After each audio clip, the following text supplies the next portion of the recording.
Mahasiswa di UNER Fakultas Ekonomi dan Bisnis. Perkenalkan, nama saya Iskandar Sidawijaya, biasanya dipanggil Jaya, saya dari Fakultas Hukum. Saya Marian dari Fakultas Psikologi. Saya Rashid Muhammad Siddiq dari Fakultas Vokasi. Nama saya Irsyad Hamzah dari Fakultas Vokasi. Nama aku Bagus Sadra Nugroho di prodi ini ya, manajemen perkantoran digital.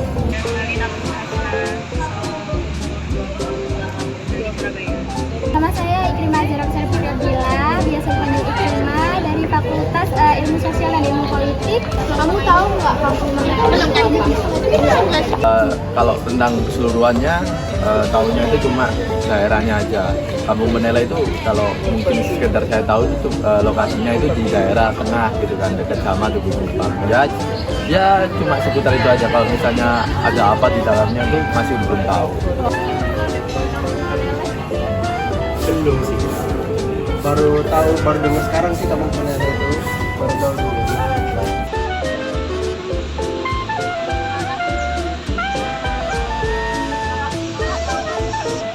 Kampung Peneleh pernah dengar sih Mas, tapi nggak tahu itu di mana. Pernah. Yang aku tahu itu kampung yang isinya itu objek-objek historis. Perjalanan kami dimulai sejak pagi. Bersama kelompok, kami menuju salah satu kawasan bersejarah paling penting di Surabaya, yaitu Kampung Heritage Peneleh.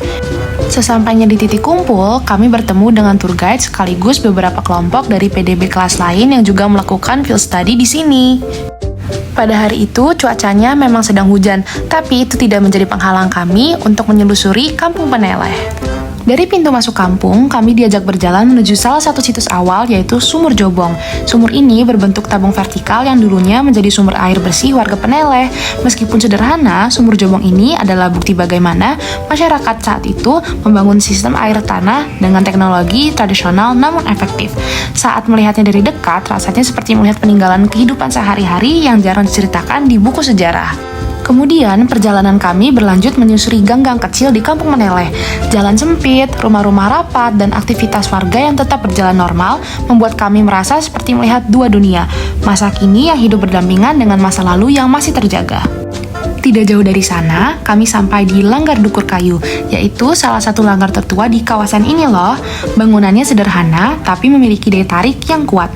Langgar ini dipercaya menjadi tempat ibadah dan pusat kegiatan keagamaan warga sejak puluhan tahun lalu. Kayu-kayu tua yang menopang langgar memberi nuansa hangat sekaligus mengingatkan bagaimana komunitas dulu membangun tempat ibadah dengan gotong royong. Di salah satu dinding kampung, kami melihat mural sejarah berisi gambar-gambar yang menceritakan perjalanan kampung ini. Mural ini menjadi media edukasi yang sangat menarik.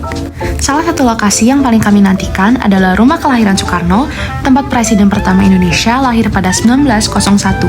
Meski sederhana, rumah ini menyimpan banyak cerita tentang masa kecilnya dan lingkungan yang membentuk karakter beliau.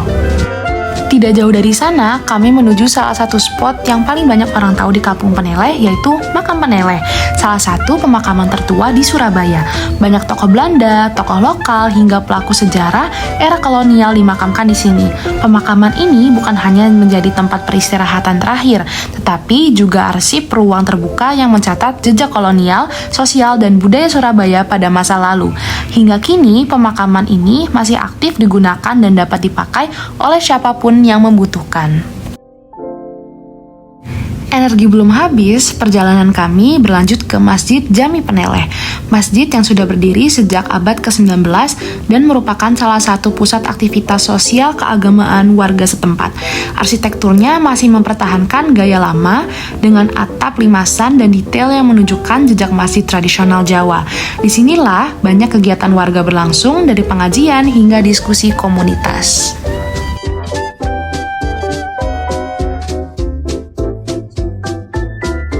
Destinasi terakhir kami adalah salah satu bangunan paling ikonik di kampung ini, Rumah Hos Cokroaminoto. Beliau adalah tokoh pergerakan nasional dan pendiri Sarekat Islam.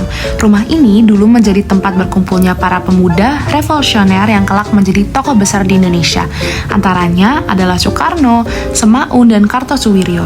Rumah ini bukan sekedar tempat tinggal, tetapi ruang diskusi, ruang belajar, dan ruang bertumbuhnya gagasan-gagasan yang kelak mengubah arah bangsa.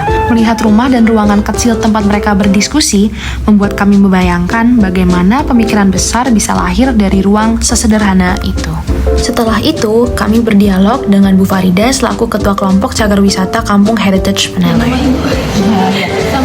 Nama saya Farida, saya dari Ketua Kelompok Cagar Wisata di Kampung Heritage Peneleh. Teman-teman, mungkin sejarah itu kan buat kita yang bisa itu antara mau belajar sejarah agak ini males ya, karena saya sendiri pun juga pernah mengalami masa-masa di seperti kalian sih belajar sejarah juga agak males, tapi justru itu sejarah itu awal dari kita berdiri seperti ini. Kalau dulu mungkin nggak ada Pak Soekarno di sini, nggak ada perjuangan Pak Soekarno dan kawan-kawan waktu di Los, itu mungkin kita nggak akan bisa berdiri di sini. Masjid ini pun juga tempat di mana beliau-beliau ini juga mengusulkan sesuatu pertama saya berkata. Jadi memang perlu kita masih berhati-hati gimana pendirinya jadi kalau ya kita nggak bisa apa-apa nih. Jadi saya minta tolong mungkin hibah itu untuk benar-benar mempromosikan bahwa kalau kita mempromosikan segala sesuatu hal di platform para video dan lain-lain bisa membantu supaya lebih dikenal lagi di masyarakat bahwa memang pendiri itu mempunyai sejarah yang kuat di sini.